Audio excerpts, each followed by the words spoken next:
Top quality और consistent performance के लिए सिर्फ सिल्वर पंप नाम याद रखना। ಇವತ್ತು 6ನೇ ಪಾಯಿಂಟ್ ಅಲ್ಲ ಅಥವಾ 7 ಮತ್ತು 8ನೇ ಪಾಯಿಂಟ್ ಅಲ್ಲಿ ಆಗುತ್ತಾ ಅಸ್ಥಿಪಂಜರ ಶೋಧ ಇದೆ. 6ನೇ ಪಾಯಿಂಟ್ ನಲ್ಲೇನೆ ಶೋಧ ಆಗುವಂತ ಸಾಧ್ಯತೆ ಇದೆ. ಯಾಕಂದ್ರೆ ಆ ವ್ಯಕ್ತಿ ಹೇಳಿದನಂತೆ ಇನ್ನಷ್ಟು ಅಸ್ಥಿಪಂಜರಗಳು 6ನೇ ಪಾಯಿಂಟ್ ಅಲ್ಲೇ ಸಿಗ್ತವೆ ನೋಡಿ ಅಂತ. ಈ ಪ್ರದೇಶವನ್ನ ಸಂರಕ್ಷಿತ ಸ್ಥಳ ಅಂತ ಗುರುತಿಸಲಾಗಿದೆ. ಅದಕ್ಕೀಗ ಸುತ್ತಮುತ್ತ ಅದನ್ನು ಕವರ್ ಮಾಡಿದ್ದಾರೆ. ಅದನ್ನು ಕಾರಣ ಇಷ್ಟೇನೆ, ನೀರು ಗೀರು ಹೋಗಬಾರ್ದು, ಜೊತೆಗೆ ಅಲ್ಲೇನಾದರೂ ಸಿಗುತ್ತೆ ಅನ್ನೋದಾದರೆ ಸಾಕ್ಷ್ಯಗಳ ನಾಶ ಆಗಬಾರದು ಅನ್ನುವಂಥ ಕಾರಣಕ್ಕೋಸ್ಕರ ಅದನ್ನು ಕವರ್ ಮಾಡಿದ್ದಾರೆ. ನಾವು ತೋರಿಸ್ತಾ ಇದ್ದೀವಿ, ಟಾರ್ಪಾಲಿನ ಹಾಕಿಬಿಟ್ಟು ಕವರ್ ಮಾಡಿರುವಂಥ ದೃಶ್ಯಾವಳಿಗಳು. ನಿನ್ನೆ 6ನೇ ಪಾಯಿಂಟ್ನಲ್ಲಿ ಯಾವ ರೀತಿ ಶೋಧ ಆಯಿತು, ಯಾವ ರೀತಿ ಅಗೆಯಲಾಯಿತು, ಅದಾದ ನಂತರ ಸಿಕ್ಕಂಥ ಮೂಳೆ, ಮೊದಲು ಬರೀ ಮೂಳೆಗಳ ತುಂಡುಗಳು ಸಿಕ್ಕುವಂಥ ನಾವು ಕೇಳಿದ್ವಿ. ಅದಾದ ಮೇಲೆ ಇಲ್ಲ, ಇಡೀ ಬಾಡಿನೇ ಸಿಕ್ಕಿದೆ. ಅದು ಪುರುಷನ ದೇಹ ಅನ್ನುವಂಥದ್ದು ಕೂಡ ಪುರುಷನ ದೇಹದ ಅಸ್ಥಿಪಂಜರ ಅಂತ. ಈಗ ಅದನ್ನು ಸುರಕ್ಷಿತವಾಗಿ ಅದನ್ನು ಸಾಗಿಸಲಾಗಿದೆ. ನೋಡಿ, ನಾವು ನೋಡ್ತಾ ಇದ್ದೀವಿ, ಈ ಪೈಪು ಗೀಪು ತಗೊಂಡು ಹೋಗ್ಬಿಟ್ಟು ಅಲ್ಲಿ ಶೀಟನ್ನು ಹಾಕಿದ್ದಾರೆ. ಯಾಕಂದರೆ ಇನ್ನೊಂದಷ್ಟು ನೀರಿಗಿರೆಲ್ಲ ಅಲ್ಲಿ ತುಂಬಿಕೋಬಾರ್ದು, ಸಾಕ್ಷ್ಯಗಳು ನಾಶ ಆಗಬಾರ್ದು ಅಂತ. ಇನ್ನು ಯಾರಾದರೂ ದೂರು ಕೊಟ್ಟರೆ, ಈಗ ನೋಡಿ ಯಾವ ರೀತಿ ಅಂತಂದರೆ, ಈ ದೂರು ಕೊಟ್ಟರು ಅಂತ ತಿಳ್ಕೊಳ್ಳಿ, ದೂರು ಕೊಟ್ಟಾದಮೇಲೆ ಅದರ DNA ನೋಡಬೇಕು, ಅದಾದಮೇಲೆ ಗೊತ್ತಾಗುತ್ತೆ ಯಾರದೇನು ಅಂತ. ಇವತ್ತು 6ರ ಜೊತೆಗೆ 7 ಮತ್ತು 8ನೇ ಪಾಯಿಂಟ್ನಲ್ಲೂ ಕೂಡ ಅಗಿತಾರ. 6ನೇ ಪಾಯಿಂಟಲ್ಲಿ ಇವತ್ತು ಕೊನೆಯ ಹಂತದ ಶೋಧ ಮುಗಿದಾದ ಮೇಲೆ 7ನೇ ಪಾಯಿಂಟಿಗೆ ಹೋಗ್ತಾರ. 6ನೇ ಪಾಯಿಂಟಲ್ಲಿ ಇನ್ನೇನು ಇಲ್ಲ ಅನ್ನೋದಾಯಿತು ಅಂತಂದರೆ 7 ಮತ್ತು 8ಕ್ಕೆ ಹೋಗಬಹುದು ಅಂತ. ಹಾಗಾದರೆ ಇವತ್ತು ಮತ್ತೆ ಡಿಗ್ಗಿಂಗ್ 6ನೇ ಪಾಯಿಂಟಲ್ಲೇ ಶುರುವಾಗುತ್ತಾ ಅಥವಾ 7ನೇ ಪಾಯಿಂಟಾ? ಬನ್ನಿ, ಪೃಥ್ವಿರಾಜ್ ನಮ್ಮೊಂದಿಗೆ ಸಂಪರ್ಕದಲ್ಲಿರೋ ಪೃಥ್ವಿರಾಜ್, 6ನೇ ಪಾಯಿಂಟಲ್ಲೇ ಇನ್ನಷ್ಟು ಆಗಿರಿ, ಯಾಕಂದರೆ ಇನ್ನಷ್ಟು ಬಾಡಿಗಳು ಸಿಗಬಹುದು, ಇನ್ನಷ್ಟು ಅಸ್ಥಿಪಂಜರಗಳು ಸಿಗಬಹುದು ಅಂತ ದೂರುದಾರ ಹೇಳಿದಾನೆ ಅನ್ನುವಂಥ ಮಾಹಿತಿ ಇದೆ. ಹೀಗಾಗಿ 6ನೇ ಪಾಯಿಂಟಲ್ಲೇ ಇವತ್ತು ಕೂಡ ಶೋಧ ನಡೆಯುತ್ತಾ ಅಥವಾ 7 ಮತ್ತು 8ನೇ ಪಾಯಿಂಟಿಗೆ ಹೋಗ್ತಾರಾ?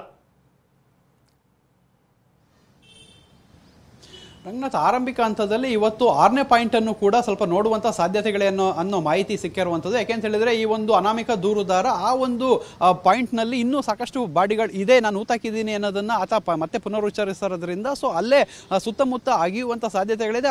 ಅದು ಯಾವಾಗ ಡಿಸೈಡ್ ಆಗುತ್ತೆ ಅಂತ ಹೇಳಿದ್ರೆ, ಈಗ ಏನೇನು 9 ಗಂಟೆಯಿಂದ 10 ಗಂಟೆ ಒಳಗಡೆ ಒಂದು ಮೀಟಿಂಗ್ ಆಗುತ್ತೆ, ಅವ್ರದ್ದು ಒಂದು ಚಿಕ್ಕ ಮೀಟಿಂಗ್ ಮಾಡ್ಕೊಳ್ತಾರೆ ಎಲ್ಲರೂ ಕೂಡ ಅಧಿಕಾರಿಗಳು.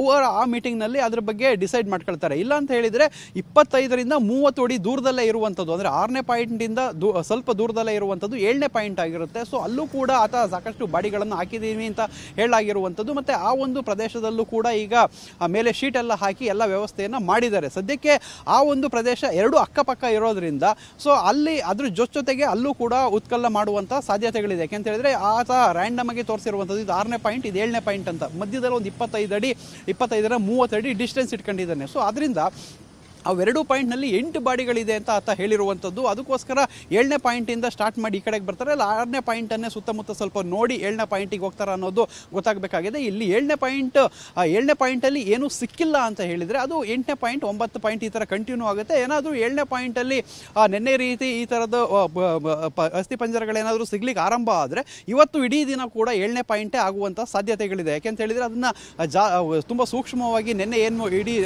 ದಿನ ಹಿಡಿತು, ಅಂದರೆ ಒಂದು 6ನೇ ಪಾಯಿಂಟಲ್ಲಿ ಸಿಕ್ಕಿದಂಥ ಸಂದರ್ಭದಲ್ಲಿ ಇಡೀ ದಿನ ನಡೀತು. ಸೊ ಆ ರೀತಿ ಪ್ರೊಸೀಜರ್ ಮುಂದುವರಿಯುತ್ತೆ ರಂಗನಾಥ್.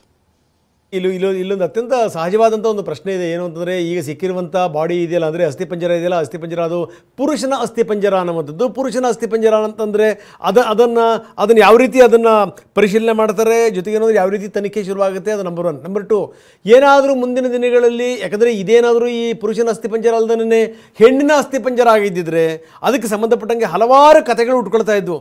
ಸೊ ಈಗ ಬಂದಿರುವಂಥ ಪ್ರಶ್ನೆ ಏನು ಅಂತಂದರೆ, ಆತ ಏನು ತಗೊಂಡೋಗಿ ಹಾಕಿದ್ದಾನೆ, ಆತ ಏನಾದರೂ ಹೇಳಿದಾರ ಈ ಸಂಬಂಧಪಟ್ಟಂಥವ್ರಿಗೆ, ಇಷ್ಟು ಜನ ಪುರುಷರಿದ್ದರು, ಇಷ್ಟು ಜನ ಮಹಿಳೆಯರಿದ್ದರು, ಆ ರೀತಿ ಏನಾದರೂ ಹೇಳಿರ್ಬೋದಾ? ರಂಗನಾಥ್ ಆ ಥರದ್ದು ಡೀಟೇಲ್ ಅನ್ನ ಕೊಟ್ಟಿದ್ದಾನೆ ಅಂತ ಏನ್ ಹೇಳಿದ್ರೆ ಅವನು ಯಾವ್ಯಾವ ಅಂದ್ರೆ ಏಜ್ ಅವರು ಯಾವ ಪರ್ಟಿಕ್ಯುಲರ್ ಆತ ಹೇಳ್ತಾನೆ ಏನಂತ ಹೇಳಿದ್ರೆ ಒಂದು 14 ವರ್ಷದ ಹುಡುಗಿನೂ ನಾನು ಆ ಥರ ಹೂತಿದ್ದೀನಿ ಅಂತ ಹೇಳ್ತಾನೆ. ಅದಕ್ಕೋಸ್ಕರ ಬೇರೆ ಬೇರೆ ಪಾಯಿಂಟ್ ಗಂಡಸರದ್ದು ಹೆಂಗಸರದ್ದು ಈ ತರದ್ದು ಕೆಲವೊಂದು ಕೊಟ್ಟಿದ್ದಾನೆ. ಆ ಒಂದು ಎಲ್ಲ ಡೀಟೇಲ್ ನಲ್ಲಿ SIT ಮುಂದ್ಗಡೆ ಕೊಟ್ಟಿರುವಂತದ್ದು. ಸದ್ಯಕ್ಕೆ ಆತ ಪ್ರಮುಖವಾಗಿ ಹೇಳ್ತಾ ಇರುವಂತದ್ದು ಅತ್ಯಾಚಾರ ಆಗಿರುವ ಮತ್ತೆ ಕೊಲೆ ಆಗಿರುವಂತದ್ದು ಅಂತ ಆತ ಹೇಳ್ತಾ ಇರುವಂತದ್ದು. ಸೊ ಅದರಿಂದ ಅಂತಹ ಪ್ರಕರಣಗಳಲ್ಲಿ ಈಗ ಏನಾದ್ರೂ ಸಿಗುತ್ತ ಅನ್ನೋದು ನೋಡ್ಬೇಕಾಗಿರುತ್ತೆ. ಯಾಕೆಂತ ಹೇಳಿದ್ರೆ ಈಗ ಸಿಕ್ಕಿರೋಂಥದ್ದು ಅದು ಪುರುಷನ ಒಂದು ಬಾಡಿ ಆಗಿದೆ. ಮತ್ತೆ ಇಲ್ಲಿ ಇನ್ನೊಂದು ಅಬ್ಸರ್ವ್ ಮಾಡಬೇಕಾಗುತ್ತೆ, ಏನಾದ್ರೂ ಇನ್ ಕೇಸ್ ಈ ಪೊಲೀಸ್ ಮಾಹಿತಿ ಮತ್ತೆ ಸ್ಥಳೀಯ ಪಂಚಾಯತ್ ಮಾಹಿತಿ ಪ್ರಕಾರ ಅಲ್ಲಿ UDR ಕೇಸ್ ದಾಖಲಾದಂಥವನ್ನೇನಾದ್ರೂ ಆ ಪ್ರದೇಶದಲ್ಲಿ ದಫನ್ ಏನಾದ್ರು ಮಾಡಿದ್ರೆ ಅದು ಪೋಸ್ಟ್ ಮಾರ್ಟಮ್ ಆಗಿರುತ್ತೆ. ಪೋಸ್ಟ್ ಮಾರ್ಟಮ್ ಆದ ಸ್ಕೆಲಿಟನ್ಗೂ ನಾರ್ಮಲ್ ಆಗಿ ಉಳಿದಂತ ಸ್ಕೆಲಿಟನ್ಗೂ ತುಂಬಾ ಡಿಫರೆನ್ಸ್ ಇರುತ್ತೆ. ಸೊ ಅಲ್ಲಿ ಕೂಡ ಸತ್ಯ ಹೊರಗಡೆ ಬರುತ್ತೆ. ಅಂದ್ರೆ ಆ ಬಾಡಿಗೆ ಪೋಸ್ಟ್ ಮಾರ್ಟಮ್ ಆಗಿದೆಯಾ ಇಲ್ಲ ಹಾಗೆ ಉಳಿದಿದ್ದಾರಾ ಇದು ಕೂಡ ಆ ಒಂದು ಸ್ಕೆಲಿಟನ್ ಎಕ್ಸಾಮ್ ನಲ್ಲಿ ಗೊತ್ತಾಗ್ಲಿದೆ ರಂಗನಾಥ್. ಎಸ್ ಹಾಗೆ ನೀವು ಸಂಪರ್ಕದಲ್ಲಿ ಇನ್ನಷ್ಟು ನಾನು ಮಾತಾಡ್ತೀನಿ.